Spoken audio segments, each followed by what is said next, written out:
अस्सलाम वालेकुम दोस्तों, कैसे हैं आप? अब तक ये चैनल आपने सब्सक्राइब नहीं किया, जरूर सब्सक्राइब कीजिए, साथ घंटी का निशान है उसको लाजमी दबाइए, इस वीडियो को लाइक कीजिए, नीचे कमेंट कीजिए किस शहर किस मुल्क से ये वीडियो देख रहे हैं ताकि मैं आप दोस्तों का शुक्रिया अदा कर सकूं। दोस्तों, क्या जनरल आसिफ गफूर गिरफ्तार हो गए हैं या उनकी गिरफ्तारी होने वाली है? सोशल मीडिया पे इस हवाले से मुख्तलिफ खबरें गर्दिश कर रही हैं और हवाला ये दिया जा रहा है कि तहरीक इंसाफ के कई रहनुमा जो कि रुपोश हैं, गायब हैं और इदारे उनको गिरफ्तार करना चाहते हैं, हिरासत में लेना चाहते हैं, उनमें से बहुत सारे जो रहनुमा हैं, शायद ये दावा किया जा रहा है सोशल मीडिया पे कि उन्होंने बलूचिस्तान में पनाह ली हुई है। हालिया दिनों में तहरीक इंसाफ के रहनुमा फरूक हबीब की गिरफ्तारी हुई बलूचिस्तान ग्वादर से। उसके बाद ये जो अफवाहें हैं इसको तकवीत मिल रही है। जनरल आसिफ गफूर के हवाले से अहम तफसीलात आगे मैं वीडियो में आप दोस्तों के साथ शेयर करने वाला हूं, लेकिन पहले आप दोस्तों को बताते हैं जनरल आसिम मुनीर के डंडे की कहानी। जनरल आसिम मुनीर ने सितंबर 2 को मुलाकात की थी मुख्तलिफ कारोबारी हजरात के साथ और 1 महीना पूरा हो गया है इस मुलाकात को, और इस मुलाकात के जो समरात हैं वो नजर आना शुरू हो गए हैं। दोस्तों, पाकिस्तान की तारीख में पहली मर्तबा हुआ है कि सिर्फ 1 महीने में जो डॉलर है तकरीबन 15 रुपए से जायद गिर चुका है। पाकिस्तान का जो रुपया है दुनिया उसकी तारीफ कर रही है और खबरें ये आ रही हैं कि सितंबर के महीने में जो पाकिस्तान का रुपया है वो दुनिया का तगड़ा तरीन करेंसी जो है वो बनकर सामने आई है। जो आदाद शुमार हैं, अब आलमी दुनिया इस बात को तस्लीम कर रही है कि गुज़िश्ता 1 महीने में यानी सितंबर के महीने में पाकिस्तान के रुपये ने बड़ी एक्स्ट्रा ऑर्डिनरी कारकर्दगी दिखाई है। इस सब के पीछे जो सहरा जाता है वो army chief general Asim Munir का जाता है, क्योंकि जनरल आसिम मुनीर ने जब सितंबर के शुरू में कारोबारी लोगों से मुलाकात की तो इस मुलाकात में जनरल आसिम मुनीर ने 2 टोक पैगाम दे दिया था कि वो तमाम कुव्वतें, वो तमाम माफियाज जो पाकिस्तान की मईशत को नुकसान पहुंचा रहे हैं उनसे आड़े हाथों से निपटा जाएगा। जनरल आसिम मुनीर ने 2 टोक बता दिया था कि जो स्मगलिंग है, काला धन है, उसको सिफर पर लाया जाएगा। और इस हवाले से बाकायदा जो 2 बॉर्डर्स हैं, चाहे चमन बॉर्डर हो चाहे तोरखम का बॉर्डर हो, वहां पर सख्त कार्रवाई की गई। जनरल आसिम मुनीर ने अपने कोर कमांडर्स को यह पैगाम दे दिया था कि वो किसी सूरत भी जो स्मगलिंग है उसको बर्दाश्त नहीं करेंगे।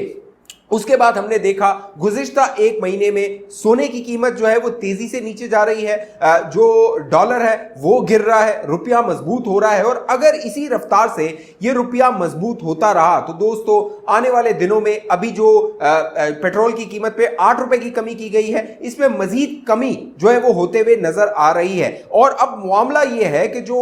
डॉलर है उसके हवाले से बताया जा रहा है कि कई एक्सचेंज कंपनियां हैं उन्होंने डॉलर जखीरा किए हुए थे, क्योंकि जो डॉलर था वो आपस से बाहर हो गया था। तेजी से लोग जो है वो उसको अफगानिस्तान स्मगल कर रहे थे, अफगानिस्तान जा रहा था क्योंकि अफगानिस्तान में डॉलर की जरूरत थी, लिहाजा पाकिस्तान में डॉलर जमा किया जाता था, उसको ज्यादा कीमत पे अफगानिस्तान में बेच दिया जाता था और पाकिस्तान में इसका जो खमियाजा था वो आम अवाम, गरीब अवाम भुगत रहे थे। जो अशिया थी उसकी कीमतें बढ़ रही थी, जो इंपोर्ट की जा रही थी उसकी जो कीमत थी वो बढ़ रही थी क्योंकि डॉलर ऊपर जा रहा था। तो अब जनरल आसिम मुनीर ने जो इकदामात किए उसके नताइज अब नजर आना शुरू हो गए हैं। बाकायदा जरा ये भी दावा करते हैं कि एक मुलाकात में एक ताकतवर अफसर ने एक्सचेंज कंपनीज को बताया था कि जो डॉलर है उसकी जो कह लीजिए रियल कीमत है, यानी जो असल कीमत है वो 250 रुपए है, लिहाजा डॉलर को 250 पर लाया जाए। अगस्त 31 को जो डॉलर था तकरीबन 305 रुपए का ट्रेड कर रहा था और अब तकरीबन 28 सितंबर के आदाद शुमार के मुताबिक डॉलर जो है वो 287 रुपए पे आ गया है। तो इससे आप अंदाजा लगा सकते हैं कि सिर्फ एक कदम, आर्मी चीफ का सिर्फ एक डंडा, सिर्फ एक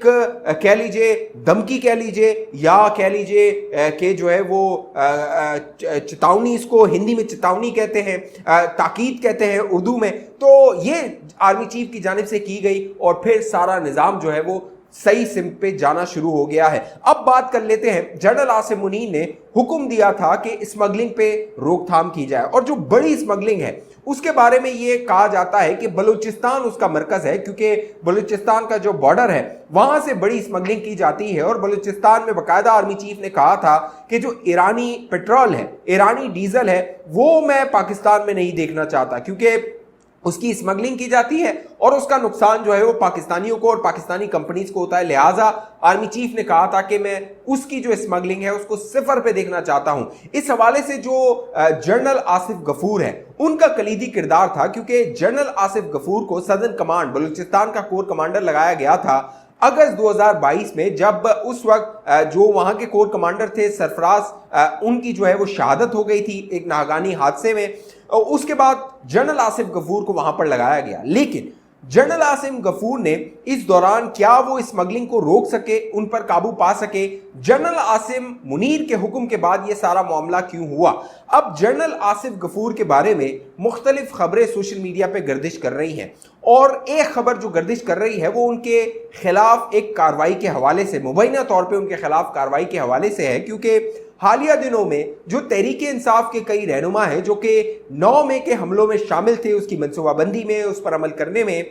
वो गायब हो गए थे, वो मंजर से गायब हो गए थे। उसमें मुराद सईद है, उसमें हमाद अजहर है, उसमें फरूक हबीब था, उसमें उमर अयूब है, कई दीगर रहनुमा हैं तहरीक इंसाफ के जो कि मंजर से गायब हैं। शुरू में ये गुमान किया जा रहा था कि ये रूपोश हो गए गिलगित बल्तिस्तान में, क्योंकि गिलगित बल्तिस्तान में इनकी हुकूमत थी, लिहाजा वहां पर शुबा था कि उनको जो है वो रूपोश किया गया होगा। उसमें अली अमीन गंडापुर है, दीगर कई लोग हैं। लेकिन अब जो फरूक हबीब है उसकी गिरफ्तारी ग्वादर से हुई, तो इसके बाद कई सवालात उठ गए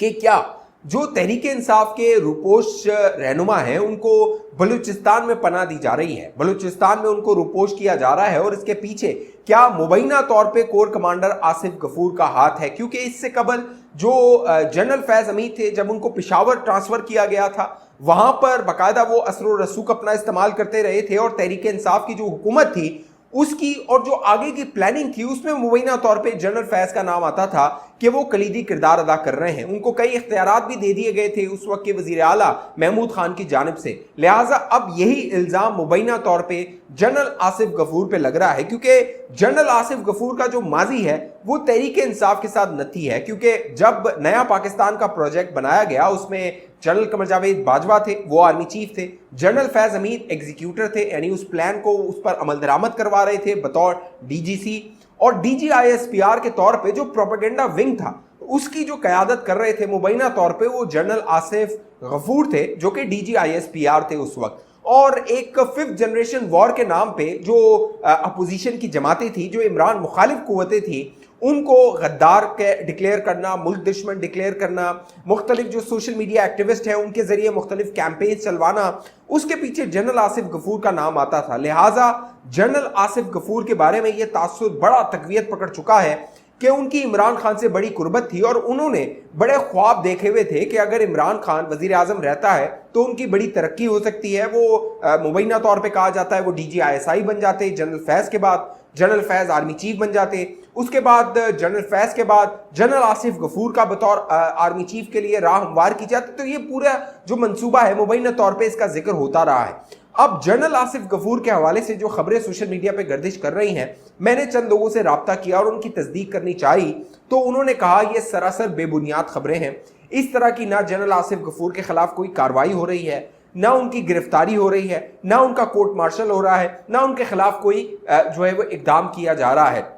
जनरल आसिफ गफूर जिनको तैनात किया गया था जनरल कमर जावेद बाजवा की जानिब से, कोर कमांडर जो है वो सदर्न कमांड, वो जनरल आसिम मुनीर जो है उनकी भी मर्जी और मंशा शामिल है, इसीलिए वो वहां पर तैनात हैं। अगर जनरल आसिम मुनीर की मंशा शामिल ना होती तो उनको कब का ट्रांसफर कर दिया गया होता। लिहाजा इमरान खान से जो इसको जोड़ा जा रहा है, जराए दावा करते हैं ये बेबुनियाद मामला है। इमरान खान जो कि अडियाला जेल में मौजूद है, वहां से भी ये खबरें आ रही हैं कि अडियाला जेल इमरान खान के लिए कब्रिस्तान बन चुका है। उसकी वजह यह है, पहले तो तहरीक इंसाफ और इमरान खान के वकला की कोशिश थी कि इमरान खान को अटक जेल से निकालकर अडियाला पहुंचाया जाए। जब वो अडियाला जाने लगे तो फिर अटक जेल उनको अच्छी लगने लगी थी। अब अडियाला पहुंच के उन्हें अटक जेल की याद आ रही है, क्योंकि अडियाला में उन्हें C क्लास दे दी गई है, और बाकायदा अब इमरान खान अपने वकला से ये शिकवा शिकायत कर रहे हैं कि जो उनका मुकदमा है वो मीडिया पर ठीक तरह से लड़ा नहीं जा रहा। इस हवाले से दावा किया जा रहा है कि हामिद खान से उन्होंने शिकवा किया है, बाबर अवान से शिकवा किया है, सलमान अकरम राजा से शिकवा किया है, और बाकायदा हामिद खान से तो यहाँ तक कहा है कि वो चीफ जस्टिस काजी फायज ईसा के साथ अपने ताल्लुकात को इस्तेमाल करते हुए इमरान खान के लिए कोई मामलात को तय करवाएं। साथ साथ ये भी दावा आ रहा है कि इमरान खान ने हिदायत की है अपने तहरीक इंसाफ के कारकुनान को, वकला को, कि जो चीफ जस्टिस काजी फायज ईसा हैं उन पर तनकीद ना की जाए, उनको स्कैंडलाइज ना किया जाए, क्योंकि अब जो मामलात आगे बढ़ने हैं, हाई कोर्ट से सुप्रीम कोर्ट मामलात जाने हैं, सेशन अदालत से हाई कोर्ट से सुप्रीम कोर्ट, लिहाजा अगर अभी से चीफ जस्टिस काजी फायज ईसा को मुतनाज़ा बना दिया गया, उन पर दबाव डालना शुरू कर दिया गया, तो फिर आगे जो मामलात हैं, क्योंकि जस्टिस काजी फायज ईसा ने तकरीबन 1 साल जो है वो चीफ जस्टिस रहना है, तो अगर काजी फायज ईसा के साथ अभी से मामलात खराब हो गए तो फिर इमरान खान को नजर आ रहा है कि अगला 1 साल भी उनका अडियाला जेल में ही गुजरेगा। लिहाजा अब देखना है कि जो इमरान खान के वकला हैं क्या हिकमत अमली अपनाते हैं, और जो अडियाला जेल के अब शिकवे शिकायत शुरू हो गए हैं, क्योंकि अटक जेल में तो बाकायदा खाने के हवाले से अच्छी खबरें आ रही थी, रहने के हवाले से अच्छी खबरें आ रही थी, बड़ी सहूलियात दे दी गई थी, लेकिन अब वही मामला अडियाला जेल में है। लिहाजा अब दोबारा इमरान खान के जो वकला हैं उन्हें कोशिश करनी पड़ेगी कि वही सहूलियात जो अटक जेल में उन्हें मुहैया की गई थी वो उन्हें अडियाला जेल में दिलवाई जाए। इस हवाले से जो भी मामलात होंगे मैं आप दोस्तों को बाखबर रखूंगा। अगर आप सियासी मामलात में दिलचस्पी रखते हैं जरूर इस चैनल को सब्सक्राइब कीजिए, साथ घंटी का निशान है उसको लाजमी दबाइए, इस वीडियो को लाइक कीजिए, नीचे कमेंट कीजिए, फेसबुक पे देखने वाले दोस्त पेज को लाइक फॉलो करके इस वीडियो को लाजमी शेयर कर दीजिए। अगली वीडियो तक मुझे इजाजत दीजिए, अपना ख्याल रखिएगा। पाकिस्तान जिंदाबाद।